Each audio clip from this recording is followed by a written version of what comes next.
Well, this morning was interesting. Had a nice early morning. I went to the post office first to see about shipping my cams. I actually found that Schneider Cams over in California will regrind these for me, and it's not too expensive, about 150 bucks per cam.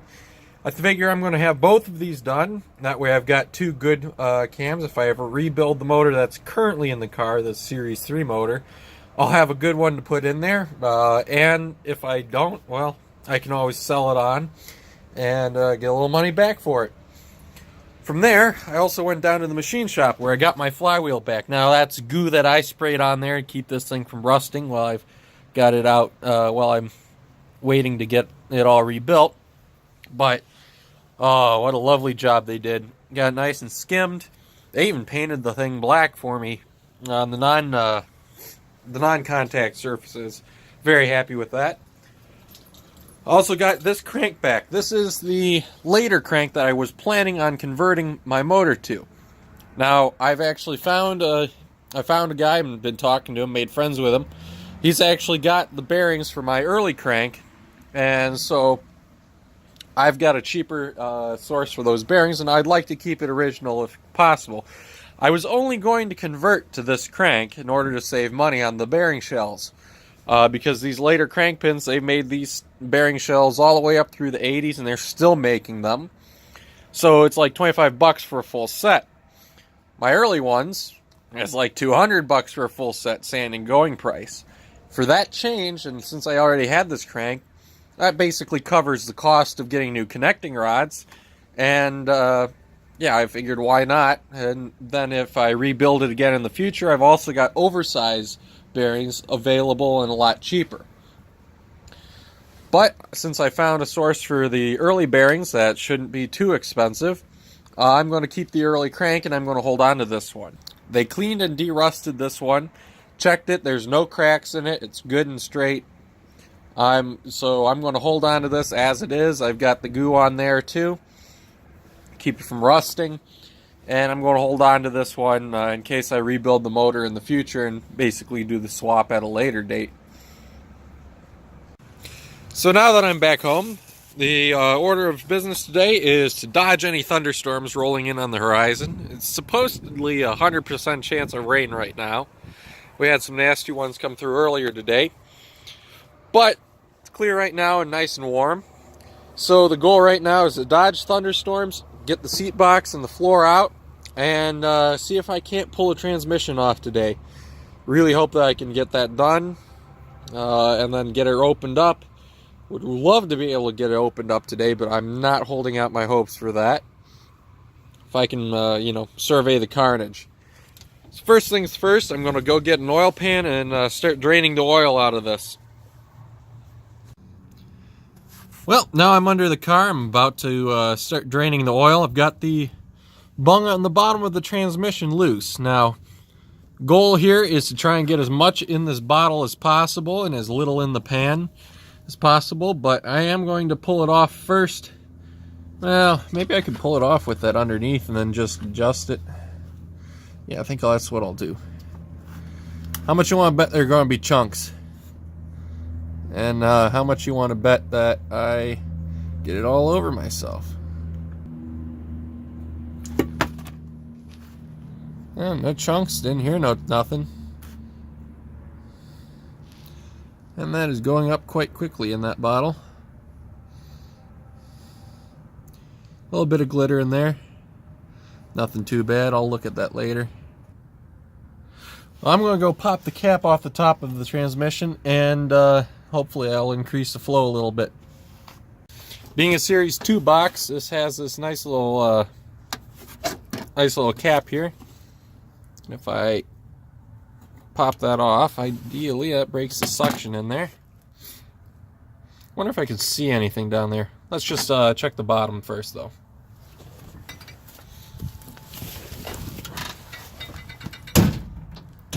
Well, looks like it's just draining out.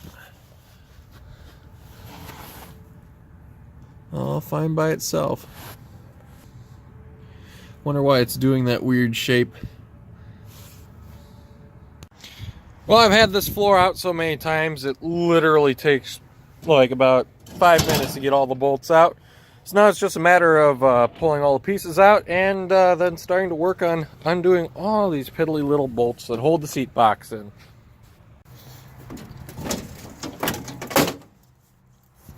That side's easy enough. This side's more tricky.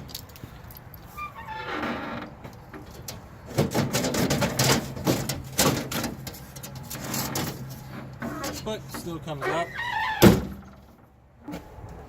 And the hardest part of all, well, I've got chocks on it, so whatever.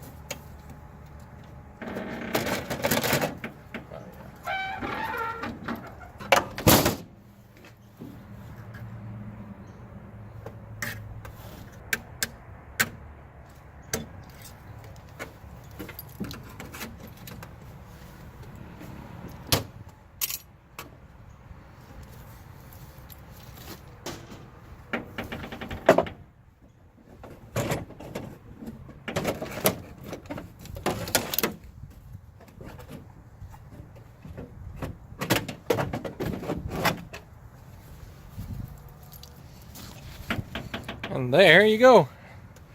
One floor taken out, and you can see the box right there. Do need to take this this piece off too. That's a wee bit trickier. And then undo the bell housing bolts, I guess. Get everything undone. Well, I'm nearly done with all the piddly little bolts along the back here. Literally just got this last one to do. Then I got these front two. There's one over there as well. And then all these bolts back here to do, and then this thing will pop out. But of course, right now I just heard a grumble, so why am I always racing against thunderstorms? Well, got all the fasteners out of this thing. So let's see if she'll move. Comes right away. Going to be a two-hand project getting this thing out, but do that and bring you back when it's out. Well, Mother Nature decided it was time for me to take a break. Got some nice rain coming down. Well, I don't remember exactly where I left off with the video or whatnot, but as you can see, Mother Nature is really not working with me. Yesterday had a lot of this snow come down, and I actually just never made it out here. Wasn't feeling too hot either. Never got out here to keep working on pulling the transmission, but at this point it needs to come out. I need to get it out and get her cracked open to be able to get my guy that I'm talking to exactly what I need if I need anything more than the lay shaft. So yeah, that's gonna come out, and I'm working in the snow. Gotta love it. At least the sun's somewhat out and it's not terribly cold. Not ideal. So I'm keeping this tarp in place. Well, I'm pretty much going to be leaning over in the dark here anyways, regardless. So I might as well keep the tarp and keep the snow off of myself. So what do I have to disconnect to get this all out? Handbrake, the Series 3 transmission that I've got, can attach right there. So I'll pull that pin out. Gotta get the spring off too. There's this grounding cable that tripped me up earlier this year when I was doing the motor swap and whatnot. Kept giving me problems. I couldn't figure out what it was hanging up on. It was that. Of course, the mounts down the bottom on either side. Got both prop shafts I got to take off. Apologize for the quality of this video. I don't know why it's so terrible right now. Both prop shafts. Right now I'm working on taking out the clutch slave cylinder. Basically, this whole thing will pop out and then that'll be free. The push rod is just sitting in there. It's not like screwed in or anything, so that'll be good. And that'll save me having to fiddle with those, whatchamacallit, those pins, well, in the car here. Then I gotta pull all the bell housing bolts out, and I think that's about it. That's everything I can see. Few wires, few connections, but beyond that, oh, speedo cable. Definitely don't want to forget the speedo cable. But yeah, I'm gonna keep working, disassembling stuff, bag and tag as usual, and let's get this thing out. Well, it's taken me long enough. This is like 2 days after whatever last footage I took. I don't even remember anymore, but I have finally gotten all the bolts, well, nuts off the bell housing, so that's good to go. Got the motor mounts taken care of. There's like a little clevis pin. Here it is. These are fun. They're actually screwed in clevis pins. They got a split pin on the end there and a spring. Then you can see there's a slot with flats on the side. I ended up using that. That is what holds this handbrake together right here. I don't know. Let's see. That goes in the middle there. Fun fact, if you take the handbrake off first, it comes out a lot easier. I obviously didn't do that. What else did I take off? This grounding strap. Got the grounding strap off. I've just got the nut on there loosely. I also want to show you that, I don't know, there's some yellow paint here. I don't see anywhere else on the gearbox, but it's definitely there, and I don't know why. Last thing I got to do is the speedo cable. Got to pull that out. Those are 8mm bolts, and well, I just guessed that, and it worked out perfectly. I'm lucky those two broke loose real easy and didn't snap. There is supposed to be a third one back there in the corner, but it's not there, and I don't know if it snapped off in the hole. If not, I can steal one off my other transmission, hopefully. But yeah, that should come out, and then this thing will be good to take out. Okay, I also pulled the prop shafts off. Front one was a bit of a pain, just because access is difficult, but the prop shaft tool, I don't know, where is that hiding? Well, it's around here somewhere. The actual prop shaft tool, I think it's on the wrench in there, is really nice to have. It's just a Brit part one, but it worked really well. It's great for getting in there and getting those nuts and bolts undone. Well, I'm going to try and start pulling this thing, and I'm going to try and get you propped up here so you can see. Don't have anything to support it with right now. I'm just looking to get her budged. So I'm not sure exactly the best way to do this. Let's see. Can I get under it somewhere to move it? Let's see.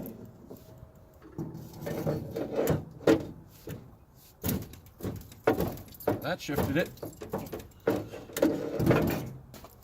Maybe I can get in there.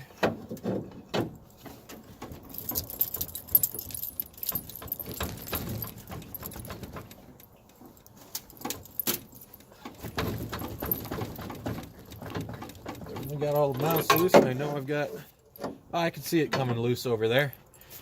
Pry on the bell housing a wee bit. Gentle like though. And I got that one too. Guess I just gotta keep working back and forth with the big bar.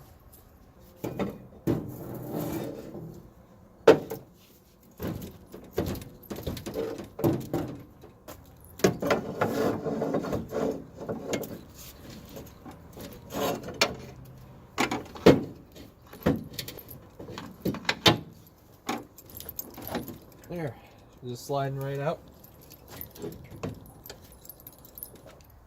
It's just a matter of sliding her out and then going yoink, I guess. I guess I got to get the hoist out, or well, or transmission jack or something. Because I did put in a removable cross member in here at one point. So I could go down the bottom, but I think I'm going to go out through the top like Rover intended. I'll bring you back once I've got the crane in here and she's all strung up. Alright, got the crane in here. And she's nice and loose. Crane doesn't quite reach as far as I need it to. I need like another 6 inches on that thing, but should be good enough for extraction. I'm going to try and set you up here again, see if I can't get you where you can see what's going on without, falling into the action. And we'll lift her up just a touch, just a scotch. That should be good. Should be pulling that off straight.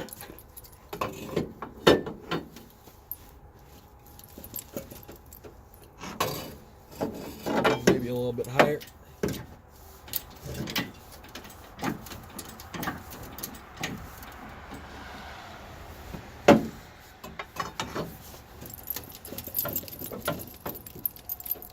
still stuck on it. Oh, I'm caught on that. The little bracket there for the handbrake is contacting it on the mount, so maybe I gotta go up and out more. That's what I'm gonna try anyways. Oh, that was that side. Now I got this side with the exhaust. Alright, so down here, you see how that's catching there? Right here. There's another clevis pin on the end there. I don't know if there you can kind of see it. Just gotta unscrew that one, and then I can spin that bracket around pretty much top to bottom, and should give me the clearance I need. Not going to bother filming that then. Alright, got that out, and looks like that'll give me clearance that I need. I'm going to set you up over there again and see how she goes. Alright, I think I got you set up. Now let's see if I can't go yoink with this.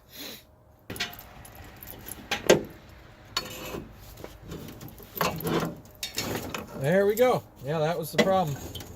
That's out now. Yeah, I guess my battery's too low to use the flash. It said I'm supposed to have a lot more time left, but I guess it's down to 15, so I better get this out real quick.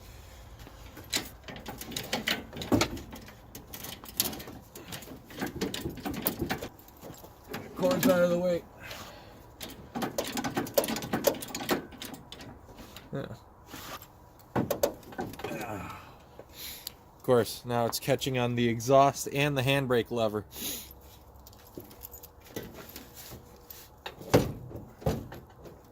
If I can get it over the exhaust here, should let it swing the other way. There we go.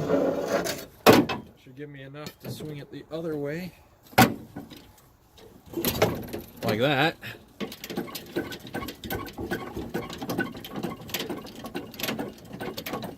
And get her out from the handbrake arm.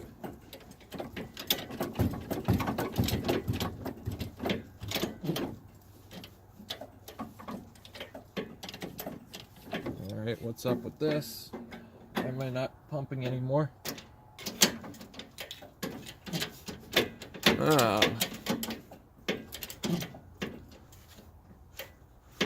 My hydraulic is having issues. It's Harbor Freight's finest, so I mean, not terribly surprised. And it's pretty cold today, but come on, man.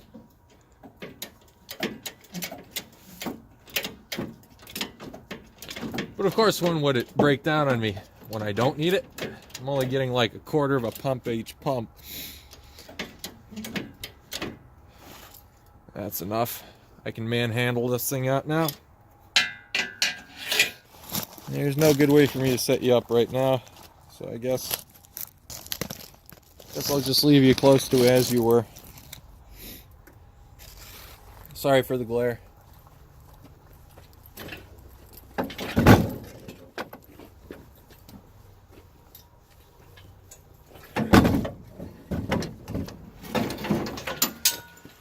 There we go. But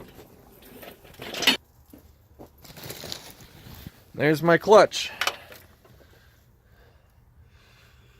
We'll see what happens here.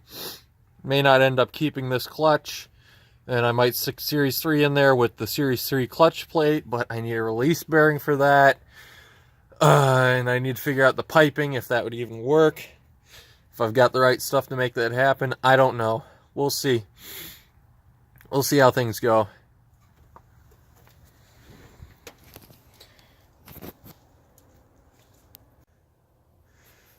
Well, not that you can see it well or not, but well, I guess you can't see it all. My phone's telling me it's too low to put on a flash, so all you get to see is a glow from the orange neon. But I've got the transmission over here, and while I was fiddling with it up in the air, basically all the gears selected except for first, and it was connected between the input and the output, so, and none of them felt munch or strips, so I'm hopeful that I can reuse all my gears. And it's just the lay shaft that's broke. Guess it just got out of alignment enough that didn't want to run the one time, and now that I fiddled with it, spinning the output versus instead of the input, now she wants to go again for the moment anyways. Alright, well, with that, I think that I'll call that a good, I'll call that an evening on this. Catch you on the next one.